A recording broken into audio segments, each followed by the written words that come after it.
Assalamualaikum, everybody.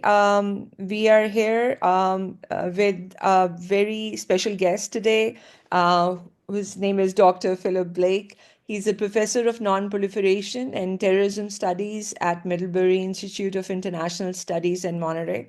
He works on the causes, consequences, and amelioration of chemical, biological, radiological, and nuclear weapons threats from both state and non state actors at the intersection of academia, non governmental organizations, and government.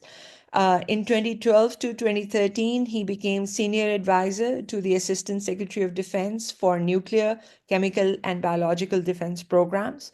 Dr. Blake was also a research fellow at Harvard University's Belfer Center for Science and International Affairs. He has taught at both Georgetown and in the Department of Defense Senior Leader Development Program. He served as a visiting fellow at the Center for Strategic and International Studies and as a non resident fellow at the Center for New American Security. Dr. Blake is a former term member of the Council on Foreign Relations and a fellow of the Truman National Security Project. With this, I would give the floor to you, Dr. Blake, and you can share your slides, and we look forward to your insightful lecture. Great. So thanks for the invitation, and it's lovely to engage you through the magic of technology. It is 9 o'clock in the evening here in Monterey, California, where I live on the coast. If you're familiar with San Francisco and Los Angeles, Monterey is between them on the coast, but a little bit more toward San Francisco, a little bit farther from Los Angeles, where obviously there are terrible fires. Although, unfortunately, I can report that this evening, a smaller but also terrible fire broke out here in Monterey. We have, I think, the biggest battery storage plant in the state that's located here in a place called Moss Landing. And as you may know, electric batteries are very flammable, and it has had a couple fires, and a huge fire broke out there this That's evening. really Um, unfortunate. I it hope it's is, and in part, there's controlled. toxic vapors that get Yeah. released from Um, that. So I yeah. think they're actually evacuating people Okay. around that because of the toxic smoke. So anyway, that is not our topic for today, although it is not completely irrelevant to the topic of chemical weapons or things that are adjacent to chemical weapons. So let me just start screen sharing, and then I will jump right in. And thank you so much for the lovely introduction. So hopefully you can see my slides, but if for any reason you can't, just unmute and let me know. Yes, they are So visible. Thank you. perfect. So I have, so I'm a professor here in Monterey, and I think of myself as a policy practitioner. So I feel I'm very lucky to be in a position where I get to kind of bridge the academic, government, and think tank worlds. But I'm sort of a policy practitioner or a policy wonk. So I don't think I would be a good fit in a lot of more traditional academic roles. And I kind of get to bridge those worlds in my current role. And I feel very lucky to be able to do that.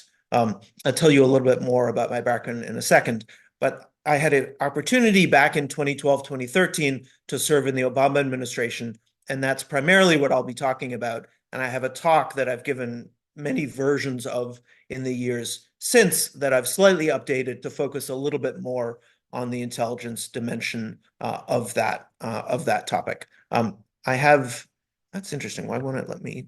There. Okay, so I have a standard disclaimer right up front. In particular, it's very important to be clear that I am in no way speaking for the US government. I'm speaking only for myself, and also not for my university and for others who funded me and supported me in various capacities, but in particular, not for the US government. So we don't need to waste any more time on that, but I just wanted to be very clear about that. So here's what I wanted to touch on briefly. So I'm going to tell you a little bit about my background, and you just heard my biography, so I'm not going to spend a lot of time on that, but I want to be clear about what I did in the US government that is the basis for what I'll then be talking with you about now. I'm going to brush over some of the background context, but I decided that it made sense not to completely cut it out of kind of the history of chemical weapons and a history of efforts to grapple with those dangers, which contextualizes what we in the United States government, and I was a small part of that, tried to do with regards to Syrian chemical weapons in particular in 2013, in a couple years after that.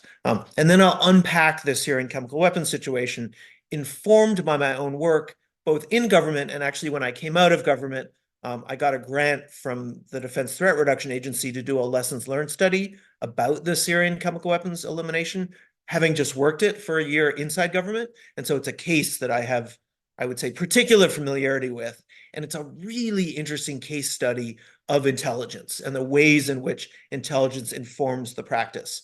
I have limitations actually in speaking to that, and I'll be very explicit about that in a second. But I'm an interesting person to talk to you about that because there were some kind of limitations on the ways in which I was able to engage with intelligence when I served in the US government. And so there's a kind of arc that I'll talk about in terms of the Syrian chemical weapons case and our work on it. And up front, and then at the end, and also throughout episodically, I want to touch on this issue of intelligence that you are particularly interested in. So you already heard my biography. So really briefly, I'm a nuclear, biological, and chemical weapons policy generalist who's about equally focused on each of those. So I focused more on nuclear policy earlier in my career, and then I did more on bio for a while, and these days a little bit more on chem, but I'm about evenly split across those. And as already mentioned, I kind of bridged the academic, think tank, and government domains. So I have some sort of serious academic publications, though all of them with some policy relevance. And then I have things that are much more policy oriented. And I do a lot of engagement with practitioners. Just as one example, the past 2 years, I served on a US congressionally mandated commission focused on chemical terrorism. So the National Academy of Sciences is this unusual body in the United States that convenes the nation's experts on anything that has to do with science and technology. For example, geoengineering related to climate change, or additives in food, or anything you can think of that's a science technical topic, they might convene a National Academy of Sciences study, and they bring together a small group of experts, about a dozen people, and they spend a year. In our case, it took us 2 years, but about a year, a little more than a year, deep diving into a topic and then writing a big report. And actually this evening, I just got my copy of the report it's a book basically that we produced, and that's available online if you're interested in that. And that's only very tangentially relevant to our topic. I will say really briefly, that's an unclassified effort with a classified component. And so you can access the unclassified report that's available on the National Academy of Sciences website. And there's a classified component that only circulates within the US government, that's only accessible to you if you are an official in the US government who holds a clearance. So the thing that I'm particularly going to be talking about today is this experience I had in 2012, 2013. So I became a professor in 2011. So I came from the Belfer Center at Harvard, where I was both a pre-doc and postdoc fellow. So I wrote my dissertation there, and then I stayed there after I defended my dissertation. And then this was my first and so far only academic job, and it's a fabulous fit for me. So I hope it might actually end up being my only academic job, because I have very little interest in going elsewhere. And a year later, I had an unusual opportunity to serve in the Obama administration. So the Council on Foreign Relations, which is this kind of unusual think tank in the United States that is very established, has a very big presence, has a program that funds junior faculty members, like I was, to take a year away from their faculty position and go serve in government. And the idea is that you bring that back to your teaching and research. And I got there, those are called International Affairs Fellowships. And they're very competitive because it's a neat opportunity. And in 2011 for 2012, I was awarded I was one of the people awarded an International Affairs Fellowship. I had actually worked on the foreign policy team for Senator Obama during his 2008 presidential campaign. And so that's several hundred people working together, both more junior, like me, and more senior. Many of the names that you are familiar with in our field, for example, worked on that team. And we supported the Obama campaign in preparing itself, during the election, and also preparing for a possible victory, and what a kind of agenda in this area would be like for the Obama administration. So I knew a lot of the key people. So when I got the fellowship, I was able to reach out to people and say, hey, I would be free labor in your office, paid by the Council on Foreign Relations to work in your office for a year. What would I do? And I ended up deciding in the end between the Department of State under Tom Countryman, who you probably have heard of, who was the Assistant Secretary who worked in this portfolio, and Andy Weber, who was the Assistant Secretary in the Department of Defense, who worked this portfolio, and I decided to go to the Department of Defense. So in the Department of Defense, I was senior advisor to the Assistant Secretary of Defense for Nuclear, Chemical, and Biological Defense Programs. It sounds very impressive. Andy Weber was a very generous guy. I remember we had coffee and he said, "What should we call you?" And he's like, "Definitely senior." He's like, "That sounds good." And so, it doesn't like, don't read too much into that title. And I had a lot of interaction with him, but I worked a variety of issues. I had a portfolio that I worked on. And I'm going to mention a couple of them because they're relevant to intelligence, and we can talk more about them if you're interested. I was one of the people, I was the point person in my office who contributed to the 2014 National Defense Strategy for Countering WMD. That's the highest level policy document that the Department of Defense issues about how it thinks about the countering WMD or countering weapons of mass destruction space. And it's a document, it was just superseded last year. So there's a new one that came out. So for a decade, that was the operational document. And a colleague of mine in the Pentagon was the primary drafter of that. And I was the point person in my office for that. And I made some contributions to that. That was that ultimately an unclassified document. So that's a public document, but it was deeply informed by classified. You can't talk about counter WMD policy without operating in the classified domain. So, but fundamentally, that was an unclassified. I was going to say effort. That's actually not quite right. The document was classified until it was declassified. That's how we treated it. But anyway, we could talk about that more if you're interested. I did another thing, which is explicitly intelligence. So my boss had a vision of a weapons of mass destruction intelligence fusion program called Global Combating WMD Awareness System, later renamed Constellation. So the idea was, what if we could fuse travel data and financial data and cooperative threat reduction data that we gathered by working with different countries on threats and other kinds of data into a kind of operational picture of the threat space. So we could say, oh no, there's a terrorist group that's operating more in Eastern Africa, and there's some biolabs in that area that we're worried about. So we could kind of connect those dots and provide what we called situational awareness and warning. So, I'm aware of what the situation is, and the situation has changed, boom, boom, boom, an alarm goes off. And that was a really interesting, challenging experience. I worked on that for a couple months. I just want to flag that as something we can talk about more if you're interested. That was killed a number of years ago, and so Congress zeroed out the funding for that, and so that doesn't exist anymore. But that was an interesting opportunity. I also worked on a chemical and biological terrorism red and blue team exercise. So red team is, let's pretend we're the bad guys and think about bad stuff. And blue team is, let's pretend we're the good guys and think about how we would respond. So RAND, which you're probably familiar with, this research entity that was spun out of the Air Force and did a lot of early deterrence work in particular, and DTRA, the Defense Threat Reduction Agency, organized a classified chemical and biological terrorism red and blue team exercise. And I was one of a small number of people who spent many months working on that. And I did a thing that I'm mostly going to be talking about today, which is I staffed something called the Syria Chemical Weapons Senior Integration Group. So that was one of several focal points in the US government focused on ways in which chemical weapons could come into play in the Syrian conflict before they did and as they did. So it was an entity, and I'll be talking a lot about it today, but it was an entity that was focused on trying to prepare for contingencies and trying to respond. It wasn't an operational response entity, although I was quite involved with aspects of operational response, in particular, the National Security Council. The Obama administration micromanaged this issue because Syria was a very sensitive issue. And so the US National Security Council has gotten a lot of criticism, but in part, it's probably also inevitable in this sort of modern age for micromanaging aspects of foreign policy. In other words, for not delegating them out to the agencies as much as some people think they should and as much as historically they have. And so the US National Security Council was very involved in some of the kind of operational nitty-gritty. And so I was in the White House complex about every other week on average for meetings, the lowest level of US National Security Council meeting, which is a meeting chaired by a director. So the senior staff on the Security Council, the National Security Council in the United States, are senior directors or directors.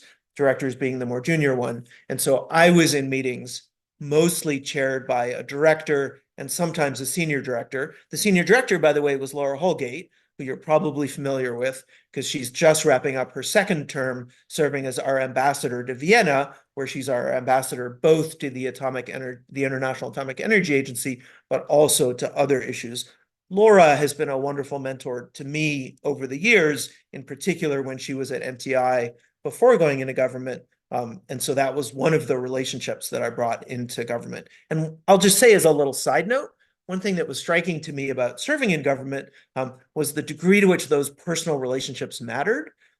I sort of knew that, but I would say they mattered even more than I expected. And the formal bureaucratic processes mattered a little bit less. So knowing someone in another office that you could collaborate with was really critical. And in part, it was critical as it related to the flow of intelligence. So intelligence was supposed to flow through certain channels. And I'm going to jump around here a little bit, but I'm just going to give you an example. So on the Syria Chemical Weapons Senior Integration Group, whose existence at that time was classified. So those words I just said to you were classified at the secret level. Its name was classified, but it was declassified so that the Obama administration could talk about it publicly. And it was declassified in time for me to be able to write about it publicly. So I got very lucky in terms of the timing of that. But I was in charge of international partner engagement. And what that means is that I was the junior person who was participating in, supporting, and tracking all international partner engagement around Syrian chemical weapons. So that's meetings in NATO. That's one-on-one meetings that our ambassadors had with different countries like Turkey or Jordan. That's very intense cooperation with the United Kingdom. So the US and the United Kingdom have an extraordinary close relationship, almost as though the United Kingdom was part of the US government. I'll give you an extreme example of that. We peer review our nuclear weapons designs through the British. That is almost like that level of cooperation is that almost makes your head explode. Like there's a level of cooperation. And so they were part of our process to a remarkable extent. There's a really extraordinary relationship there that emerged in particular after World War II and then was cemented. But the example I wanted to give you was, so the Syria Chemical Weapons Integration Group was met at the assistant secretary level every 2 weeks. And one of the things that I did, we all prepared a kind of briefing packet for those senior leaders. Assistant secretaries are fairly senior in the US government. And we prepared a briefing packet for them. And part of that was capsule summaries of all the international partner engagements that had happened since the last meeting. And so in particular, I had to get those from the State Department. And I couldn't get them through formal channels. Like they were supposed to flow. And I think they did flow into a part of the Defense Department, but they didn't flow to me. And it was my job to track them. But I had a friend who in the State Department who would just send them to me through our classified email system. And so that's just an example where relationships, you have these formal structures and they don't always operate in the way that they're supposed to. And so that's just an example. I've already mentioned the National Academy of Sciences panel, so that was just part of my kind of what I do professionally that I wanted to mention. I want to say a couple things. And I mentioned earlier that I'm an interesting caveated sort of speaker to you about this issue. So I wanted to tell you a little bit more about my experience in government. The entire year that I was in government, I held interim top secret clearances. That's actually quite an unusual clearance. A lot of people hold interim secret clearances. So you cannot sit at a desk in the Department of Defense without an interim secret clearance. And so if one of my students, for example, gets a job at the Department of Defense, they have to sit at home in their apartment getting paid until they get an interim secret clearance. That's the minimum standard to sit at a desk in the building. In my case, I was put in for top secret compartmented or SCI clearance from the beginning of my time in government, and I very quickly got interim top secret, but I never got adjudicated. And so I spent the entire year with interim top secret. And that had a big implication, which is that I didn't have access to anything compartmented. So there are these big categories of secret and top secret information, but there are a lot of information is compartmented. In other words, it's separated out from other information, and you have to have a need to know to get access to it. And so there are lots of little compartments that are protecting particular information. And because I had interim clearances, I didn't have access to any compartments. And so that had a lot of implications for my work. Most of my work was with secret level intelligence. And it turns out that a lot of the good stuff is secret level intelligence. For example, our overarching assessments, like there's an overarching assessment of the North Korean nuclear program. That's a secret level document. And so those are documents that I could access. And our engagement with other countries happens, to the extent that it happens through classified channels, happens overwhelmingly at the secret level. So there's a category of intelligence that's secret rel, which is to say declassified for sharing with a particular country. So I'll give you two examples. One, I already mentioned the US-British relationship, which is remarkably close. And there's this broader Five Eyes relationship that you might have heard of, where there's an intelligence sharing consortium between five critical countries. And so there's a lot of information that flows through that. So there were things that we could share with the British. Conversely, I'll give you an example of a headache. So when I worked on the WMD intelligence program, there was a Canadian colonel who was spending, I think, a year detailed to the US government, who would come to our meetings sometimes. And anytime he came to a meeting, we had to scrub everything that was no foreign. So no foreign is a category of intelligence which is do not share with a foreigner, like cannot be shared with a foreign country. And without sharing classified information on this Zoom, I will just say there are very banal things that are unshareable. There are things that we think we know in the public domain that are not particularly secret, that are open secrets. And so that was a big headache, actually. This sort of bureaucratic hurdle of being able to engage someone, even from Canada, which has an extraordinarily close relationship with the United States. But the other example I wanted to give you was we had a dialogue with Russia about how we would cooperate on Syrian chemical weapons if an opportunity arose. And I was part of that White House dialogue for one key meeting. So in June of 2013, I flew to Rome with a small delegation led by a White House official of colleagues. Actually, I thought I was staff support, and on the airplane over, they were like, "No, you're a negotiator." And I was like, "Oh, thanks for telling me." And we had a conversation with the Russians where we shared information, and we had specific classified information that we got declassified to be able to give it to the Russians, to be able to give them threat assessments, in particular of attacks that had happened in Syria. And we gave them our analysis of who had conducted those attacks and what had occurred in those cases.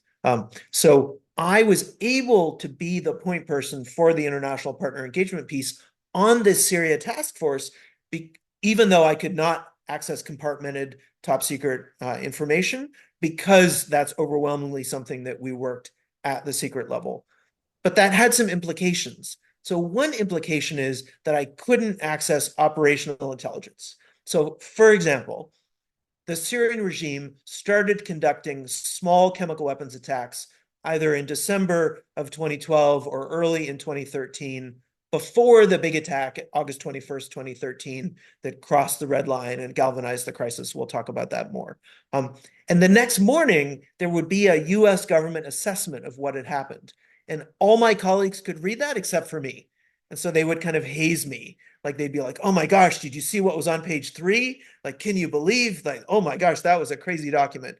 So we worked in a room that was cleared for secret level intelligence, and they would go into another room that was cleared for higher level intelligence to access those reports. And I was unable to access those. And one thing I want to flag for you, which you may be aware of, but which is really important, is things are often classified more highly, not because of the information, but because of how we got it.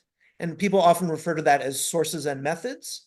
In other words, the information might not even be that exciting, but the fact that the deputy minister of energy is actually a spy for us, and just to be clear, I just made that up. But the fact that the deputy minister of energy is a spy for us, that is incredibly sensitive. And if that leaks, we lose that source and that person ends up in jail or maybe executed.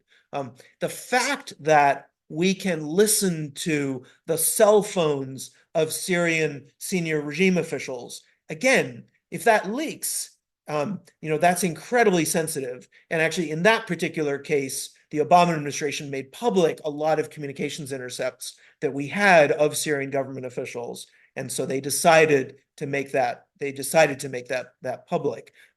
But so often intelligence classification is based on protecting sources and methods as much as it is the fact that the information is particularly sensitive. Part of the reason I was able to do my job is that my colleagues on this Syria task force did have higher level clearances. And so as necessary, they were able to engage with that content and check me or contribute to my work. So that was important. The other thing to flag here, and I want to be very careful in terms of how I characterize this, but there's a little bit of a gray zone when it comes to intelligence information. I would say the more junior you are, the more strictly you have to abide by the strict classification of the information. And the more senior you are, the more you have to operate with some flexibility, because otherwise you would be paralyzed by the categories of information and the restrictions on them. And so in particular, I was able to regularly be in National Security Council meetings in the White House, and occasionally there were particular compartmented information that I was definitely not cleared for, and they would let me step into the hallway. But senior people were able to support me to operate a little bit, I think, in this gray zone. And that's, I think, a reality. You might recall the controversy around Hillary Clinton's emails, and it's a really nice example. When you are a senior government official, you have to operate in this kind of gray zone, and Hillary Clinton's references to drone strikes in Pakistan actually are a kind of example of this, where there's a lot of information in the New York Times about those, and they are highly classified. And so the way in which one characterizes them, one has to be extraordinarily careful about how one engages in those in unclassified channels. But I think that's an important thing to be aware of, is the government functions in part because as you become more senior, there's a recognition of the kind of gray zone, and then people also get in trouble. And you're aware of some of these cases. Hillary Clinton is one, incoming President Trump is another, although I wouldn't call that a gray zone, when he took very explicit, in some cases, extremely highly classified documents out of the White House into a very insecure environment at Mar-a-Lago. So I just wanted to provide a little context about my own consumption of intelligence products, and we can talk about that a little bit more. So I'm not going to spend a lot of time on a history of chemical weapons, except to say poisons are nothing new, right? Picture someone in the Middle Ages opening a ring and poisoning the king, in a court. There's nothing new about poisons, but purified poisons in large quantities are a kind of function of the industrial and scientific revolutions of the late 1800s and early 1900s.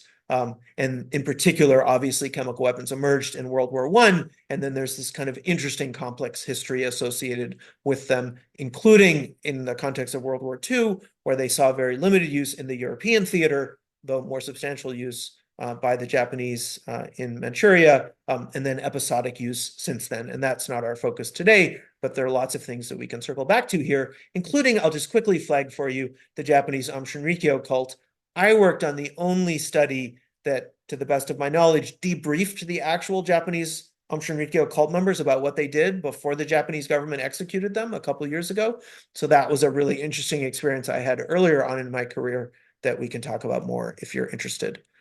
There is also a long history of curbing or trying to curb chemical weapons dangers, and that dates all the way back to the Hague Conventions at the turn of the century, the beginning of the 20th century, and then the Geneva Protocol in the years between World War I and World War II, and then in particular, as a culmination of all those efforts, the 1997 Chemical Weapons Convention that the vast majority of countries joined, and then eliminated, and the US finally completed as the last country that declared a chemical weapons arsenal a year and a half ago, its elimination, but a couple countries stayed out of that, and Syria was one of those. though it joined in an expedited way in the fall of 2013 as part of this process that I'll talk about here.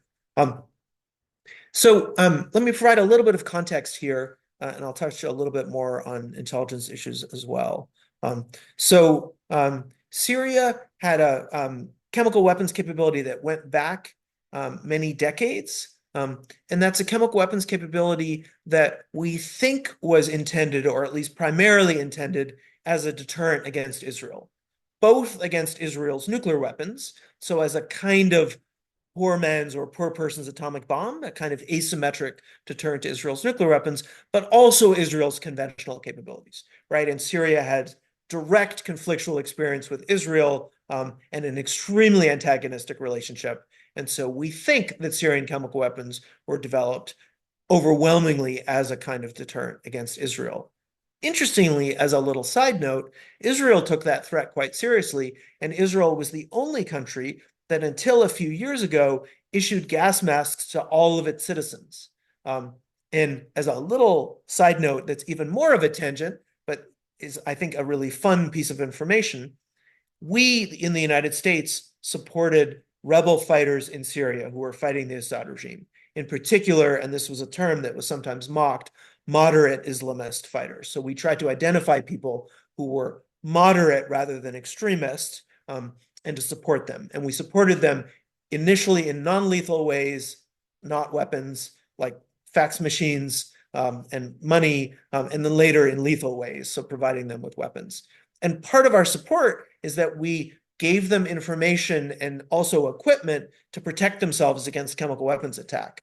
And Islamist fighters have beards, and traditional gas masks don't work well when you have a beard. So if you're a soldier and you think you're going to use your gas mask, you shave because your gas mask will seal better and work better if you don't have a beard. You can smear Vaseline on your face. It helps, but it's not as good and it's very unpleasant.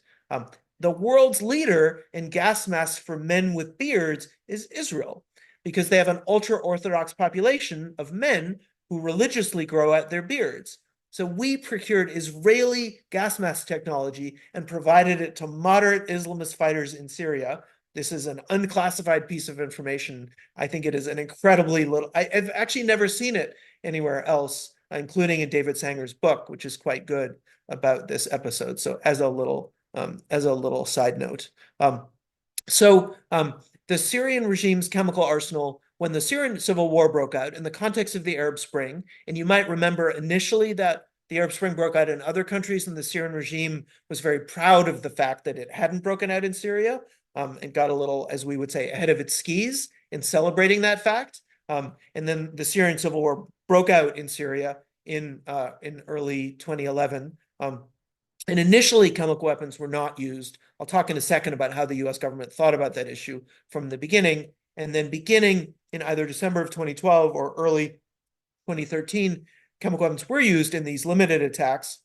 And then on August 21st of 2013, this much larger attack in Ghouta in the suburbs of Damascus. And there was a kind of, and that unequivocally crossed President Obama's red line. And there was a response to that. There were also various allegations of false flag attacks. So allegations that rebel forces had used chemical weapons, and rebel forces do appear to have, in very limited ways, used chemical weapons in a couple contingencies. So that's not only of what I would call a false flag allegation. There are some instances where that does, in fact, appear to have occurred. Okay, let me shift back into a US context. Keep in mind, I came into the US government in August of 2012. So August 9th, I think, if I remember the date correctly, of 2012 was my first day at work in the Pentagon. But I'm going to tell you about some history that happened earlier that I'm familiar with, and I'll talk a little bit more about my specific role. So the US was concerned about Syrian chemical weapons from the onset of the Syrian civil war. I should clarify, the US was concerned about Syrian chemical weapons before the civil war. And the fact that the civil war broke out in Syria in 2011 intensified that concern. And there was a concern that chemical weapons could be used in some way in the context of the civil war. There was a concern that the Syrian regime would use chemical weapons against a regional state like Israel or Turkey or Jordan or someone else. And you could imagine various contexts in which that might occur. There might be some escalation, and the Syrian regime would do that. There was concern that the Syrian regime would lose control of its arsenal, and other actors would then use those weapons either within Syria or in the region, or maybe even outside of the region, right? There's notionally, you could imagine terrorists smuggling chemical weapons even into the United States. I mean, that would logistically, that would be immensely challenging. But there was a concern about regime loss of control. And then there was concern about regime use internally. And my sense is that the lowest level of concern was related to internal regime use, because I think it was assessed that that the benefits of that for the regime were relatively modest and the risks were high. And so it was my impression that we were surprised when the regime started using chemical weapons domestically. And I think there was a particular focus on this issue of regime loss of control. And the Civil War ebbed and flowed. And so there were times where the regime lost a lot of territory in Syria and it actually appeared likely to topple. It's kind of remarkable that it then reversed as dramatically as it did until obviously just recently it dramatically reversed in the other direction. And so that has been, and there's, this story that we're talking about today of Syrian chemical weapons is itself not a closed story, and we'll sort of end on that note. In the US government, there were focal points, so parts of the government that were particularly focused on this in the White House, in the National Security Council, which I mentioned was very operationally oriented. So there was a lot of effort at an operational level and a bigger picture level in the White House. There was a lot of effort in the Department of Defense, which brings a lot of capabilities to bear here. The obvious ones related to war fighting, but much broader than that. The Department of Defense today and for many years has been much broader than just a warfighting entity.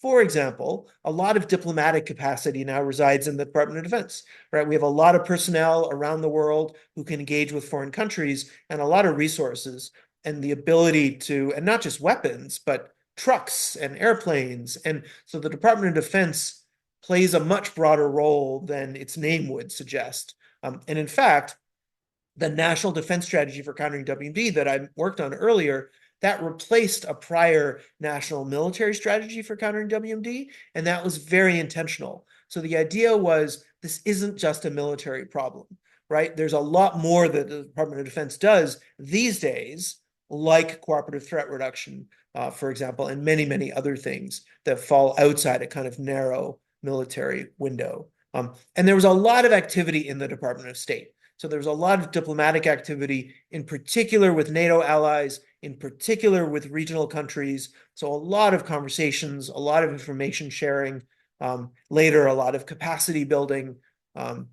One of the key focal points was in the Department of Defense, this Syria Chemical Weapons Senior Integration Group that I mentioned, that got formally stood up in December of 2012 and began its work in 2013. And that's what I staffed. So that group was an assistant secretary level group, but we were the staff support. So I and about 10 colleagues, including several people who were logistical support, were involved with that. And that was a very unusual group, in part because it convened people from other agencies. So actually the White House National Security Council and the State Department and the Intelligence Committee and others came to us for those meetings. And so that was structured in a way that was a little bit more akin to the National Security Council. It was kind of unusual bureaucratically the way that was set up. And that's what I was involved with. But I was one of a number of people who were involved with providing staff support for that. In that group, we identified, planned, and prepared for a range of chemical weapons contingencies in the Syrian conflict. So we did a lot of what if? What if this happens? What if that happens? And those efforts were deeply informed by intelligence material. In particular, it turned out that we had really good intelligence about the character of the Syrian chemical weapons stockpile. And we had, in many respects, learned the lessons of the early 2000s Iraq debacle around Saddam Hussein's supposed weapons of mass destruction programs.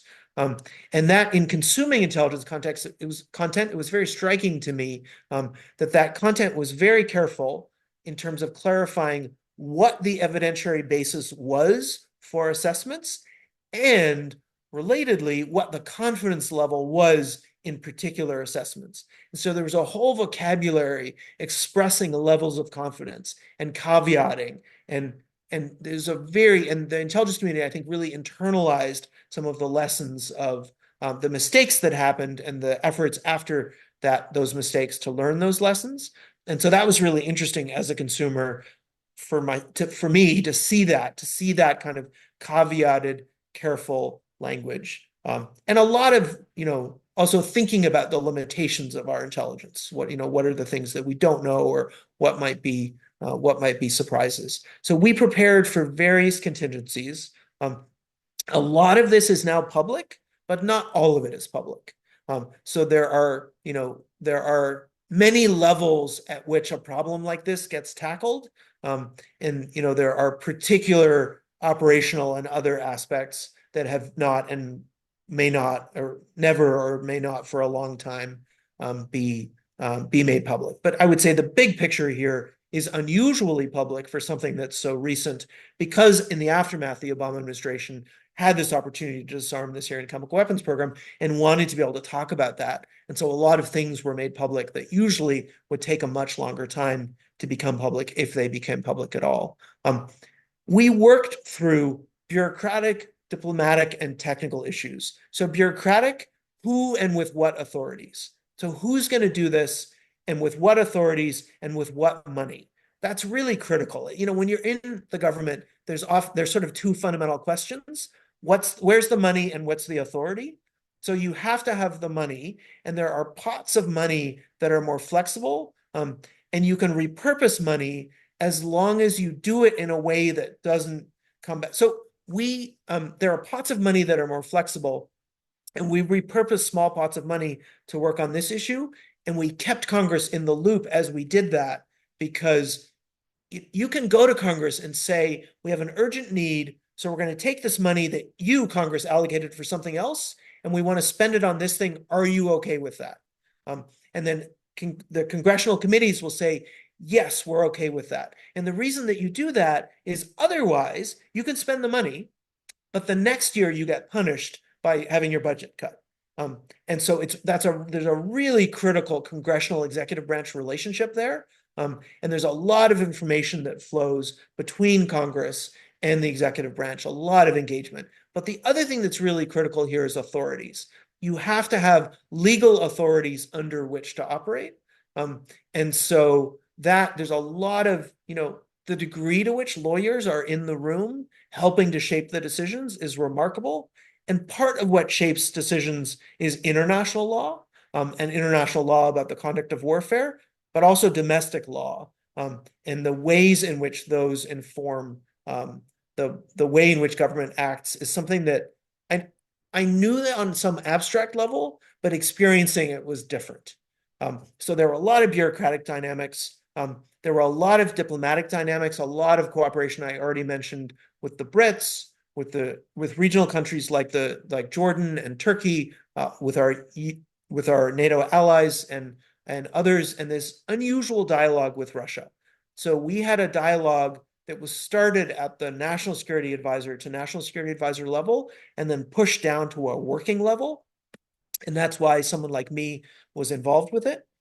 And Russia was willing to talk with us about how we might cooperate on Syrian chemical weapons, as long as we kept saying, if asked. In other words, if asked by the Syrian government to help them to deal with their chemical weapons, how would we, the United States and Russia, help them? As long as we kept saying that, the Russians were willing to have a remarkably rich conversation. So that dialogue provided a kind of foundation for US-Russian cooperation in the fall of 2013, after the August 21st attack and this opportunity to disarm the Syrian chemical weapons capability. So really crucial diplomacy there. And then a lot of technical efforts. One of the things that we did early on in the Syrian Chemical Weapons Senior Integration Group is to say, what are our capabilities from a small scale to a very large scale, to destroy or demilitarize chemical weapons and chemical weapons precursors, the chemicals that get blended to make chemical weapons. And so we looked at US technology, we looked at all the technology that our allies had. For example, the Germans had some interesting technology. We looked at what was in other countries, including Russia, in part supported by US cooperative threat reduction funding, which helped Russia to build some of its chemical weapons demilitarization facilities that it used for its own weapons. And so we basically surveyed the technology that was out there. And we realized that we didn't have a bulk chemical agent destruction capability that was mobile. So we had big destruction capabilities in the United States, in Russia, and there are some in other countries as well. But politically, it's very challenging to do this work in a country. And so we thought we might have an opportunity either in Syria or in the region in a country like Jordan to destroy Syria's chemical weapons arsenal. And we wanted to be prepared for that if that arose. And so we ended up developing a new technology called the Field Deployable Hydrolysis System, very basic technology based on simple known principles, and developed in an incredibly short period of time, and literally in 6 months to first prototype. And here's a picture of it, actually. So this is in June of 2013, the first internal US government demonstration of this technology. This is the technology that was used to destroy the majority of Syria's chemical agents and precursors on a ship in international waters beginning in early 2014 and through the summer of 2014. So this is the first internal demonstration of this technology. This is a photo that the US Army declassified and released. That's Tim Blades, who was the operational lead at a facility in the Baltimore area north of Washington, D.C., where our chemical and biological weapons related, a lot of our chemical and biological weapons related capabilities are, then called Edgewood Chemical and Biological Center, and now has a longer, slightly more complicated name. It's been renamed since then. And what you're looking at is a vertical mixer with basically a blender, like a motor that spins a mixer and pipes around it that allow you to run hot water through that to raise the temperature. And then on the horizontal connects, these are two standard shipping containers bolted together. You see a set of valves that allow you to control the flow of material into and out of the system. If you look in the front row, there's a guy who looks like he's looking at his watch with a light blue shirt and very dark hair. That's me. So this was the first internal demonstration for staff. And then a couple of weeks later, our bosses all got to see this for the first time. And this was very exciting. I want to say one more thing about intelligence, which is this system and our broader efforts were based on our intelligence assessment of the Syrian regime's chemical weapons capabilities, which turned out to be very good.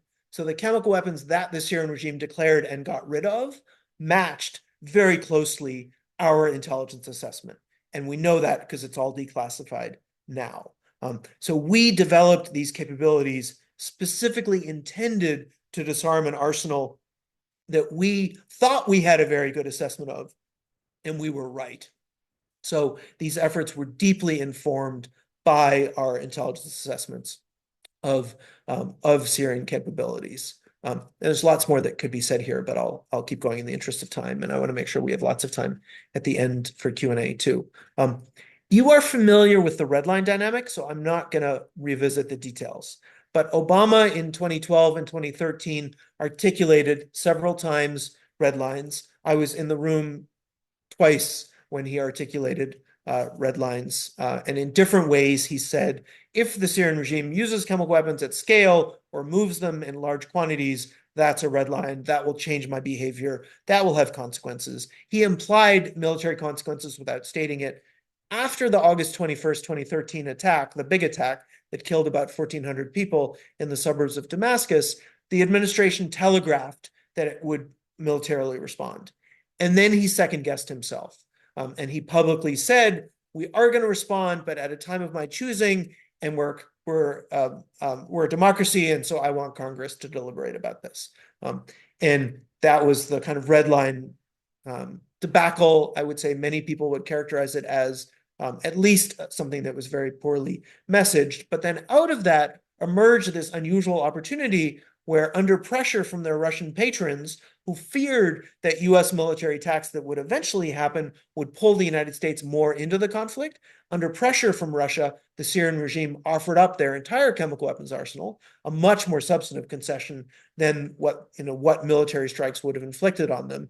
And this unusual opportunity arose where Syria joined the Chemical Weapons Convention in an expedited way in the fall, and then declared what it had, disabled those capabilities. So that's sort of low-level activities to impede its ability to use its chemical capabilities, and then a huge international effort involving many countries on a ship in international waters destroyed the vast majority of Syria's chemical agent and precursors. And there were always issues. There were always things that were not fully clarified. And as you know, the Syrian regime after this violated its new Chemical Weapons Convention commitment, initially with the use of chlorine, which is a chemical that's not restricted under the Chemical Weapons Convention, but just as banned as a weapon. In other words, you can have as much of it as you want. You don't have to declare it, but you're not allowed to use it any more than sarin or anything else. And then later, the Syrian regime used sarin as well. So, I think in many respects, this is a success. It eliminated most of one of the world's few remaining chemical weapons arsenals. And the way I like to characterize this, which I haven't heard other people characterize it this way, is Israel, as I already mentioned, was the only country on earth to issue gas masks to all its citizens. Israel stopped doing that after this elimination. So I think that's a pretty telling piece of information. The Israeli intelligence assessment is that the Syrian chemical threat is so diminished that they have stopped this policy. So I think that is just one data point, and we know a lot about the specifics of what was destroyed, but I think that's quite telling. And Syria retained or reconstituted, and in the public domain, we have very little insight into this, some chemical weapons capability. And actually, the status of that capability now is very uncertain. And in part, it's uncertain because Israel's been bombing it. So Israel has been bombing very actively military sites in Syria so that the Syrian regime's military capabilities don't fall into the hands of successors. And part of that is, according to public reporting, that they've been bombing alleged chemical weapons sites, but we have very little insight into what that actually looks like. I'm going to skip over a couple things quickly. I'm not going to talk about the future of chemical weapons. I'll just put this up for a second. You will then have it on the recording. You can go back to this. I have a lot of thoughts about the future of chemical weapons. They are tangential to what we're talking about here. Let me talk about a couple more things related to intelligence and then to show you a few resources. And then I will wrap up and we'll switch to Q&A.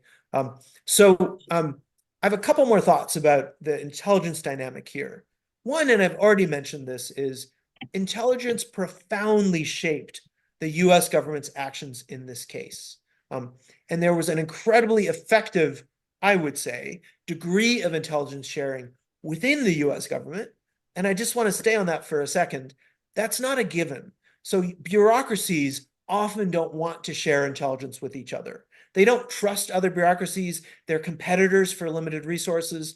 And so information flow, for example, between the Department of State and the Department of Defense is not always great.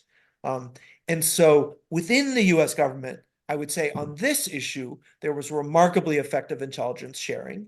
And with allies, like NATO allies, like Jordan, and like others, and with partners, so others we wanted to work with, including Russia, which was a challenging partner then and is obviously has only become a more challenging partner since then, with the United Nations in the context of trying to ascertain some of the to engage in the Syrian disarmament, but also to ascertain some of what happened in terms of the Syrian regime behavior after it joined the Chemical Weapons Convention. I think in very fundamental ways, the lessons of the early 2000s Iraq WMD debacle were learned in appropriate ways by people in the intelligence community. And I mentioned already in terms of being very explicit about the sources for particular information, and in particular, the level of confidence associated with assessments. There's a kind of vocabulary associated with conveying level of confidence that has really been internalized into the intelligence community. So this is regarded as a remarkable success. Brian Lessenberry's piece. So Brian Lessenberry was a colleague of mine in the PhD program at Georgetown. We were the same year. So he took a leave from the US government intelligence community to go do a PhD, and he didn't finish it in his 3 years. And to the best of my knowledge, he has not gone back and finished it. He now has a senior position in the Department of State. In the Department of State has a little intelligence bureau called INR, which has its own culture and is actually on the Iraq WMD intelligence dissented with the mainstream consensus and was right. And that's a fascinating little intelligence entity within the US government. But he was the national intelligence officer for the weapons of mass destruction portfolio at that time. And that was a neat opportunity for me because I had some engagement with him. And he was our point person for the efforts to integrate Syrian chemical weapons intelligence. And he also went to Moscow to talk to the Russians about our perspectives on the Syrian chemical weapons issue. So we used him as a kind of point person in the intelligence community. This episode, I think, is widely regarded as an intelligence success. I just want to show you a couple resources if you're interested. I put the actual links so that if you don't have the ability to click through my slides, you can find these. Joby Warwick, a Washington Post journalist, national security journalist, wrote a book about this episode called Redline, which is quite good. It takes a little journalistic liberty. In particular, it tells the story through a couple people, one of whom is Andy Weber, my boss. And so, it simplifies a little bit. Like there are hundreds of people who are involved, and it sort of talks about like 5 people as and it's not wrong. It just simplifies a little bit in a way that makes the story more fun to follow. But I think it's quite good. The second thing, the video, there was a remarkable event at the Center for Strategic International Studies, the think tank where I was previously affiliated, with all my bosses. So my boss actually couldn't make it. So the woman who headed up the Syria cell that I served on was the person who spoke on the panel. And he then came in late, actually, I think, and joined the panel. But that video is the senior officials who worked this issue at the National Security Council in the Department of State and the Department of Defense reflecting on this. And so that's a remarkable video if you're interested in this case. I wrote a lessons learned study as part of a broader WMD elimination study that I co-led. And that was published in our journal, the Nonproliferation Review. And the Syria chapter goes very deeply into this. If you're interested, you already have, and it was circulated, and I think actually several of these were circulated to you, Brian Lessenberry's piece on intelligence integration and the Syrian case, which is unusual because usually things like that don't get published, or at least they don't get published soon after something like this. But because so much was declassified, he was able to write something like this. And then not on Syria, at the beginning of the Ukraine war, some colleagues and I did a piece on a podcast where 3 of us talked about how we thought about the role and potential role of chemical and biological weapons in the Syrian conflict. So if you're interested in that, that's adjacent to this topic. And then basically all my publications are on my faculty page. So if you're interested in my work, you can find it there. I'm going to stop screen sharing so that I can see you better. And then I'm happy to take questions. And I think I went a little bit longer than I intended, but only a little bit. Thank you so much, Professor Blake. I think you have immense experience, which is really, really rich. We also, teach a course in policy analyses and simulation. And perhaps at some point, I would like to, engage you back to talk to our students about how to write policy memos if they have to inform Intel policy, and perhaps help us design a simulation around it so that they can actually get into it. We've been looking at a lot of declassified NIEs for this course, and and they're in the process of submitting their final term papers. So I think your experience definitely can help us with that course as well. But Yeah, thank you. happy to engage, and I'm sure Ali told you I teach a class on memo writing and briefing. Yes, So I yes. think I think these days my most popular class. And so in terms of course In evaluations, and fact, so just anyway, I happy would to just collaborate. like to chime in here. So, Dr. Abed, I told you earlier, all the alumni that have come to talk to us, everyone without exception, has said that the class that has helped them in government is this memo writing workshop. Absolutely. Absolutely. It has to be because it brings out, the practical elements of it, and that's what we need and when students step into professional careers. So thank you so much for that. Guys, please raise your hands, collect your thoughts. I will take the first question from Varis. Over to you, Varis. Thank you, Dr. Abhay. Thank you, Professor Blake. I think a very interesting session. So you were talking about your experience in the government and how, successfully the US used intelligence to, uh, to assess what Syria had and to, prepare for disarming their arsenal, which you said turned out to be quite accurate to an extent. But my question is, since you talked about bureaucracy, and one important aspect that I discuss in my class, and we have been discussing this in cases of major intelligence failures, is how the policymakers and intelligence officials interact.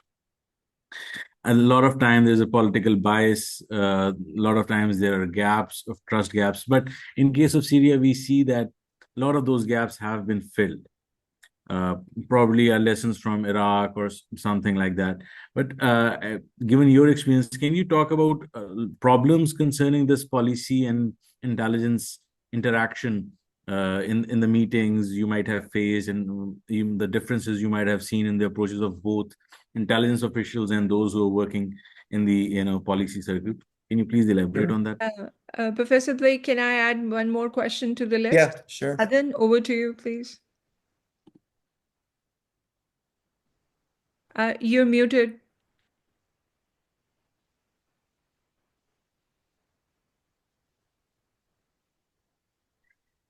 Am I audible right now? Yes, yes. Okay, so thank you so much, Professor Blake, for such an enlightening session. It was really very engaging. I have a small question, especially related to the Syrian intervention, that I want to ask: that how did the intelligence agencies navigate the ethical dilemmas of intervening in a sovereign state's conflict while adhering to the international norms? What do you people do in such situations? All right, thank you. Sure. Over to you, Professor. Yeah. So I guess I have a couple thoughts. So one thought is to echo something I already said, which was it was very striking to me the degree to which interpersonal relationships mattered, and that definitely applied to the intelligence interactions as well. So one thing, and people are very aware of this, and one thing that has gotten some public attention is the relationship between the people who brief the president and the president. So the president gets some form of a daily briefing, which is both a briefing book and a briefing. And there's been a lot of public discourse about how President Trump got briefed and the sort of things they would do to try to hold his attention. For example, they found that repeated references to him were necessary to hold his attention. So they try to refer to him a lot, both in written materials and in oral briefings. And so there's a lot of thought that goes into how information is effectively conveyed, but that happens at all levels. So we had a dedicated Defense Intelligence Agency person. So the Defense Intelligence Agency provides more operational, actionable kinds of intelligence to people operating in the Department of Defense. So the CIA is providing more like big picture geopolitical and other kinds of intelligence. And those lines are a little bit blurred, but we had a close relationship with people who provided information to us. And I would say, for me, the degree to which that personal relationship mattered and needed to be nurtured was striking. I wasn't, however, my boss and other people were, I think, the primary consumers of a lot of that intelligence. So there were things that were relevant to what I was doing that I needed to be informed about. But it's also, one of the things that was striking to me was my sense of the big picture, for example, of how the Obama administration was thinking about the Syrian conflict, came from the New York Times. And that was true of my colleagues too. And so a lot of the information doesn't flow through formal channels and within the government. And people, the government is massive, and it's very difficult for information to flow well through it. And so actually public information that's in major newspapers is critical for informing people about the priorities of the president, about things that are happening in the administration, and the degree to which that was the case was really striking to me. I will say, so I think in a lot of ways there are things to celebrate here. But one thing that was interesting to experience is I don't know how self-conscious we were about our consumption of intelligence. So this kind of like, there's a linear process. There's a process of ingesting information, and obviously people are asking, could this be false, and what are alternative possibilities? But there's also bandwidth is quite limited, and so I think I can imagine how things like the Iraq immunity situation occurred, and I can imagine situations where we might have misread the Syrian chemical weapons situation in ways that we didn't. But I suspect we, in addition to being good, I think we were lucky too. And so there are challenges in that process. On that second question of the sort of ethical and normative dynamics, I'll say a couple things. So one, that was way above my pay grade. So to the extent that people wrestled with questions like that, that was the president, that was senior people, that was maybe even my boss, but probably not my boss. Like that's, in some respects, those aren't assistant secretary level questions. I mean, they also infuse all of government. And so, there is a lot of effort on legal constraints, and so as I already mentioned, lawyers are deeply involved in the process, and international law about appropriate conduct of warfare is deeply part of the process. And, I think one can be cynical and say government officials will find ways to justify things they want to do. And there's some truth to that.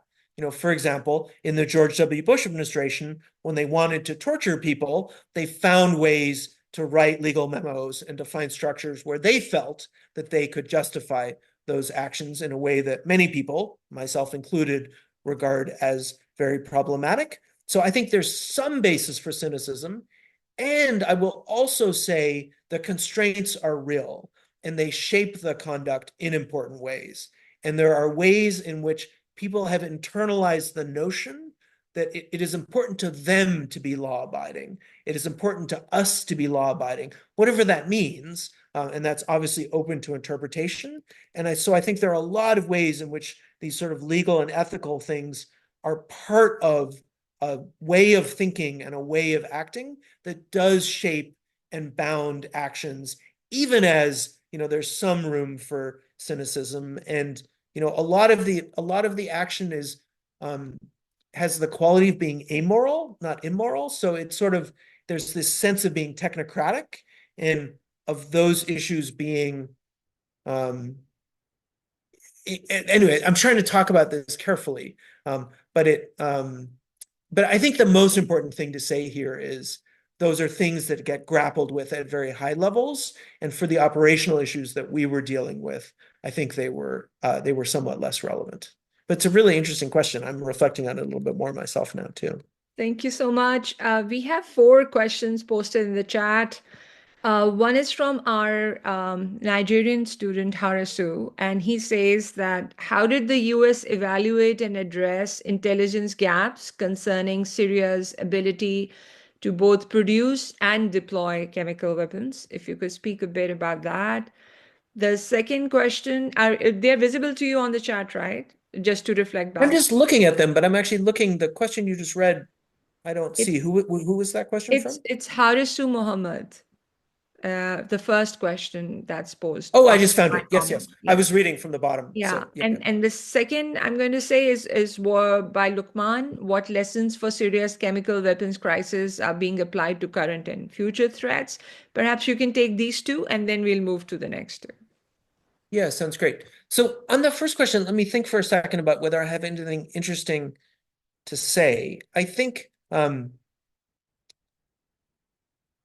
so from what I was exposed to, which had some limitations, so there were some very real constraints in terms of what I saw, my sense was that we were very careful in terms of both. So we had very rich information available to us, but I think there was also some effort to try to think about ways in which we might misunderstand that situation. But that's not at the operational level that I was working at, that it wasn't my job to grapple with those issues. Other people, both at a higher level and maybe parallel to me, but in other functions, I think grappled with those questions more. So actually, I don't know that I have anything really interesting to say. I'll come back to it if I think of something else, but I don't know that I have anything really interesting to say about what is actually a very interesting question. On the second one, so we in the United States government, we're very aware, we tend to reinvent the wheel. And so we have these crises, and in particular, we had this remarkable experience with Syrian chemical weapons, and then we don't internalize those lessons. And then the next time something happens, we kind of have to reinvent the wheel and figure things out again. The study that I mentioned that I co-led, so my colleague Chen Kane in our Washington, D.C. office of the James Martin Center for Nonproliferation Studies, the kind of think tank entity associated with us that's very prominent, she and I got a grant from the U.S. Defense Threat Reduction Agency to do a broader study about WMD elimination, precisely for this reason, to say, look, we've had a set of experiences in Syria, in Iraq, the two different contingencies after both the first and the second Iraq wars, in the post-Soviet Union space with cooperative threat reduction, in Libya, in South Africa, when South Africa gave up its nuclear weapons program.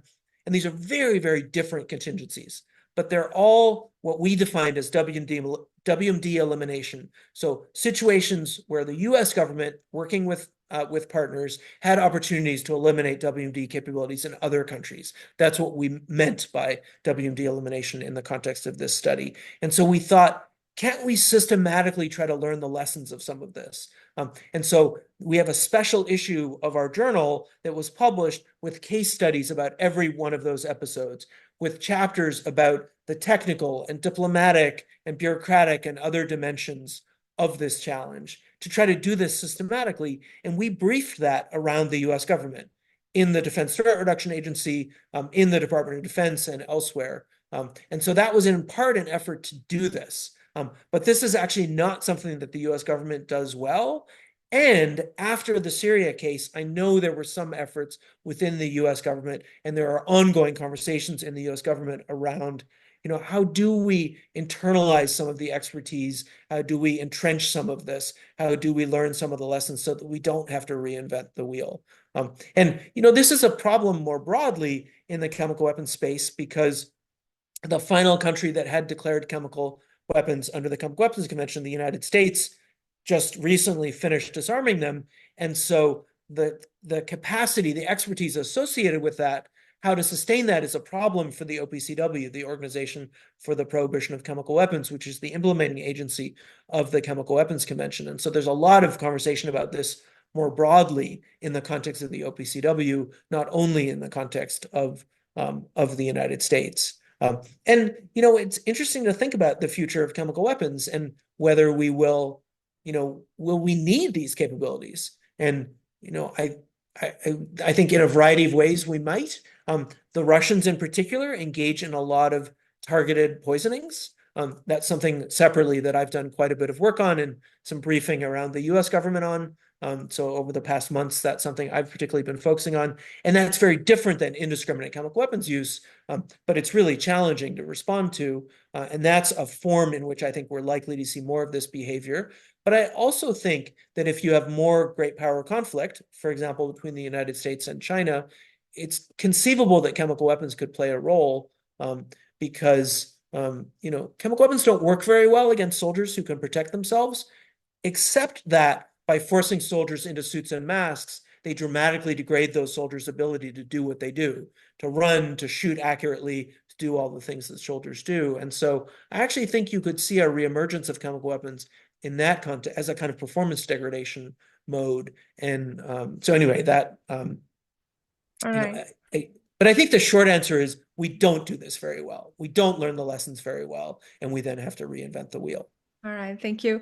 Ali, I would request you the special session of NPR on this, if you could, because some of them might be behind paywall and we might not have access to it. The students won't have access. So So if you could download and share it in the I will do that. And you should have full access, Ali, but I can help you if you have trouble finding it. Okay, Yeah, okay, yeah. sure. That would be great. We'll take the question posted by Moaz. He's been having, internet issues. What role did human intelligence and signals intel play in corroborating the use of chemical weapons during the Syrian conflict? That's one. And the second is by Azhar Hayat. How has the Syrian case influenced US intel and policy approaches towards other states that are suspected? So this is more or less, again, a proliferation Sure. question. So Sure. you can take these two and then I'll move on. So they're good questions, but I don't know that I can say a lot about either of them. So let me talk about them for a second. So I will say in a general sense, human intelligence and signals intelligence appears to have played a really important role in the ways in which the US government responded to the Syrian case. And if you want a flavor of that, the book that I mentioned, Redline, by the Washington Post journalist, talks about some of that. And it turns out that for many years, a very senior official in the Syrian chemical weapons program was a source. And that official was ultimately outed. And in exchange for his confession, he was executed, but his family was allowed to leave the country. And that happened well before this episode, but it's the kind of beginning chapters of the Redline book. And I have no U.S. government, because that's an earlier episode. I have no U.S. government insight from my time in government on that, but human sources, appear to have been important. To the extent that I was consuming human, that's the kind of thing that I am not in a position to talk about. And I will say the same thing about signals intelligence, except that the Obama administration made public signals intelligence, in particular after the August 21st, 2013 attack. And we captured communications between Syrian government officials and the military. And actually, one interesting side note is it appears that the military acted beyond its authorization in Syria. So it appears that the Syrian government didn't want the military to engage in such a large-scale attack, and our communications intercept suggested that. And what President Obama said at the time was, I think rightly, we hold the Syrian regime accountable for the conduct of its military. Like whatever was authorized, we nonetheless hold the Syrian regime accountable for the conduct of its military and the horrific consequences associated with that. But some very specific SIGINT, or signals intelligence, was released in that context. As a really quick aside, I'll just share that my favorite int is askint, and it's a term that Matt Bunn made up at the Belfer Center. So askint is you just pick up the telephone and you just ask. We put so much effort on human and SIGINT and these classified channels, and often you just have to ask. The information is out there for the asking, and so I really like the term askint. So you can take that away now, and you can cite Matt Bunn as the person who coined that notion, who's at Harvard and a leading nuclear policy practitioner. How has the Syrian case influenced U.S. intelligence and policy approaches toward other states? Keep in mind, I left the U.S. government on August 9th, 2013. So 2 weeks before the August 21st attack that crossed the red line. So I was part of a team that laid the groundwork or partially laid the groundwork for the U.S. response. But I was out of government. And that was a really interesting, challenging experience, because then I was reading the New York Times with no particular access.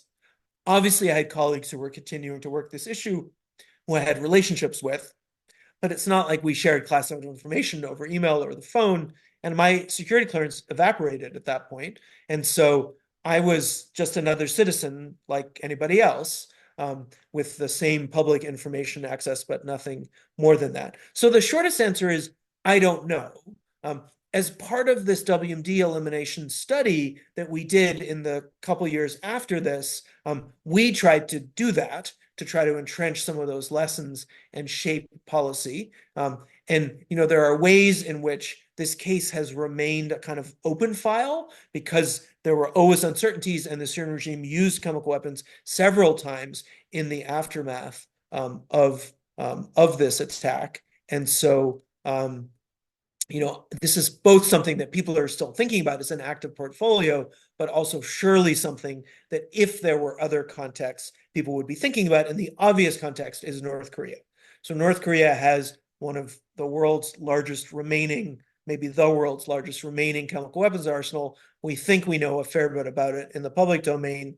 And if there were war on the Korean Peninsula, that's a significant concern that the North Korean regime would use that in the context of that conflict. And there's a lot of thinking in the US government about how we would try to secure that capability in the context of a war on the Korean Peninsula if that ever broke out. And part of our effort actually in the WMD elimination study was to try to illustrate that particular event.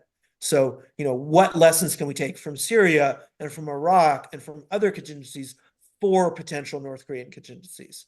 So if you look at the special issue, you'll find that that's a particular focus of ours in that. That's great. Hassan Zuberi, over to you.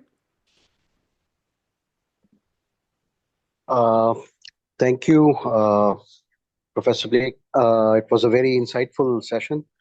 My apology, I'll open my video later on because I'm sitting at a public place right now in between meetings.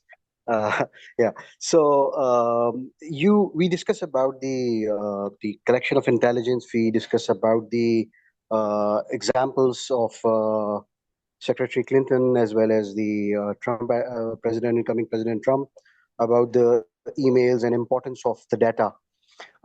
We also discussed about the masks that were delivered. I mean, something you shared, and to the Syrian rebel forces.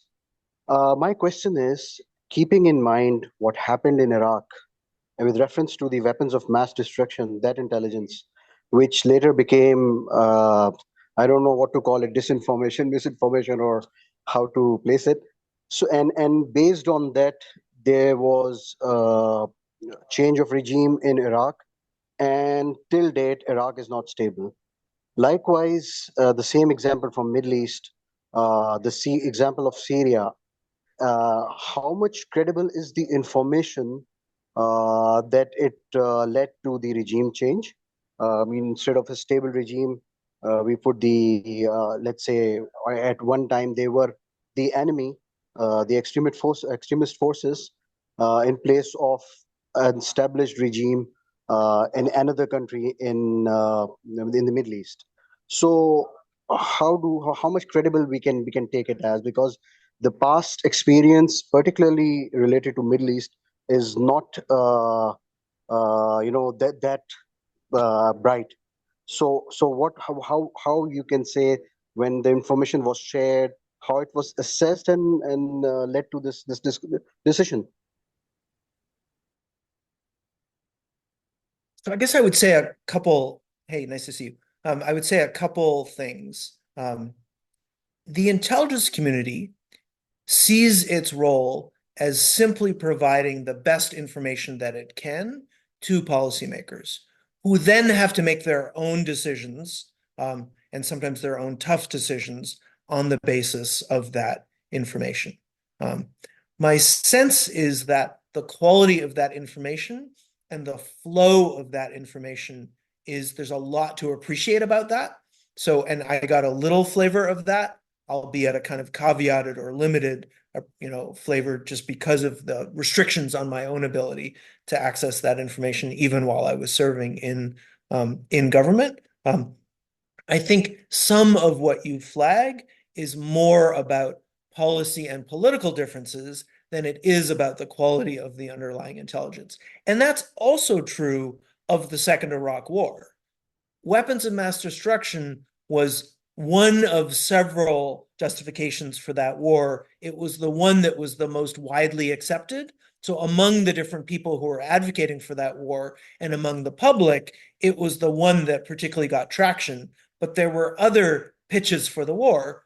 For example, the notion that you needed to establish a democracy in Iraq and that it would then flourish and then it would then have this broader regional ripple effect, which looks a little bit delusional in retrospect. I think we can be that blunt. But I think the quality of the intelligence was problematic in that case, but it was also used in problematic ways and the political decisions that were made on the basis of that were themselves problematic. That case is even more nuanced because there were political efforts to shape the intelligence in problematic ways. So there was pressure that was put on the intelligence community. And so there were a lot of efforts to try to learn lessons in various ways. But I think there's a lot there that doesn't just devolve to problematic intelligence. There's a lot of political nuance there in terms of the choices that the George W. Bush administration did, and the challenges with intelligence, I think, are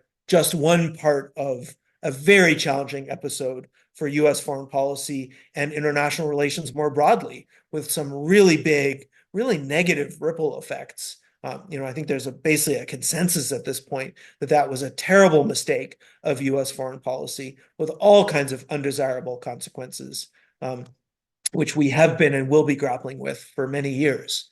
And so that was deeply problematic. And I think it was not only an intelligence failure, though it was certainly partly an intelligence failure. In terms of, I don't know, I think maybe that's sufficient, but I do think it's important to disaggregate the flow of information to policymakers and trying to give them as accurate a picture of the world as possible from some of the political decisions that they make, in part informed by that information.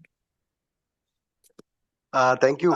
Just a second, Dr. Avia. Sure. We're looking forward to the policy memo session with you. As Dr. Avia mentioned, that is something we really need. Yeah. Thank Yeah, you. let's talk about that more. Yeah, we will definitely, get Professor Blake to, give that special session to you guys. And perhaps right now our semester is winding up. But, in coming months, we don't need to be in a specific course to get to you. So we will definitely arrange that. If there are no other questions, I think we have come to the end of our class. Professor Blake, I really appreciate your time, your intensity, your enthusiasm that you bring to the subject you are an expert of.